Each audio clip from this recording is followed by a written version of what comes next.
For my inquiry project, I was curious to see how my past students had fared when comparing their first out-of-class essay with their final grades. I therefore decided to retrieve the grade sheets for my past English 1A courses.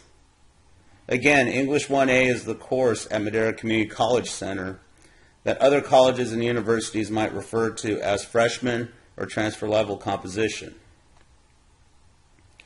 This includes a total of 344 students over 5 academic years, starting with the 2013-2014 academic year. The fall 2013 semester was the last when I taught English 1A that included students enrolled in the honors program. The spring 2014 semester was the first when I taught English 1A as an online course.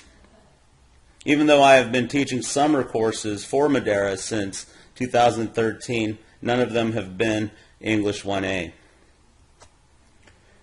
Please note that this only includes students who earned final grades and not students who dropped or were dropped. The final drop date occurs at the end of the 9th week for a course that runs for a semester's 18 weeks. One section included was a short-term class that went 9 weeks, meaning the final drop date was set midway into its 5th week. For online courses, a missing essay is equivalent to an absence in a face-to-face course, meaning 4 absences or missing 2 weeks' worth of work could lead to being dropped. As the chart shows, with passing being a final grade of a C or higher, every student who earned an A on the first out-of-class essay eventually passed the class. This percentage becomes 82% for those who earned a B, followed by 67% for those who earned a C. The drop is more pronounced for those who earned a D or an F, which is 15% for each. Finally, no student passed who did not submit the first essay.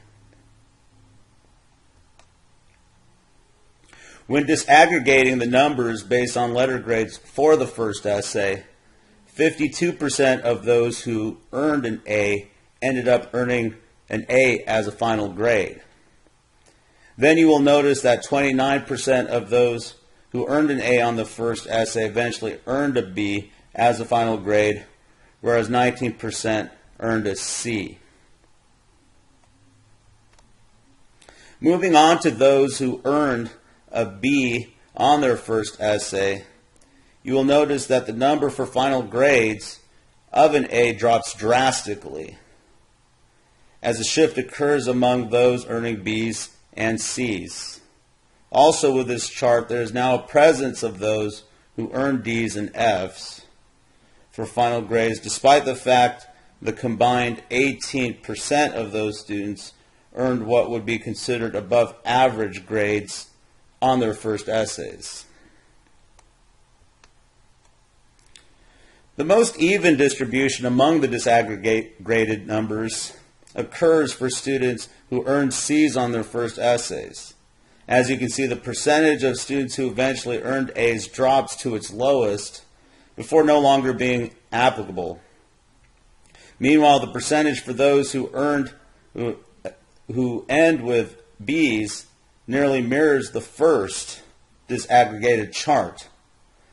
39% of these students eventually earned Cs as their final grades, but keep in mind that this is not nor will be the highest percentage where the first essay mirrors the final grade.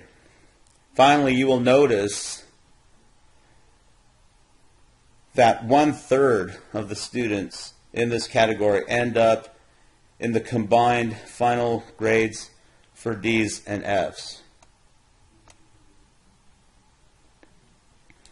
For students who earn Ds on their first essays, the percentage of students to earn a passing grade, that is a final grade of a C or higher, diminishes to 14%. Meanwhile, 29% of the students may end up with a final grade of a D, but a greater percentage of students finished with an F. Up to this point, the letter grade that students earned on their first essay would match their final grade. However, here, this is not the case. When students earned an F, 62% of them eventually earn an F as their final grade. However, the final grade does see an increase from the previous slide among those students who earn a C. With this said, this suggests that these students are not, quote-unquote, a lost cause. Finally, for students who do not submit the first essay, you can see that 95%, almost all of them, ended up with an F for a final grade. In fact, not one of these students earned a passing grade.